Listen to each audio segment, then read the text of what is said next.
کر رہے ہیں، لیکن غزہ اور فلسطین کے مسلمان اپنے جانوں کی قربانی دے رہے ہیں، وہ اپنی جانوں کی قربانی دے رہے ہیں، وہ اپنے عزیز ترین انسانوں کی قربانی دے رہے ہیں۔ کس لیے؟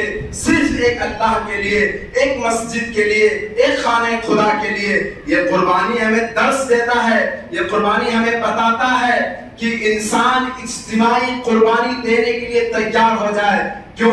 کیونکہ قربانی کا مقصد صرف اور صرف یہ ہے کہ انسان اپنی خواہشات کو اللہ کے حکم کے سامنے رکھ دے، انسان اپنی خواہشات کو اللہ کے حکم کے سامنے سرنڈر کر دے۔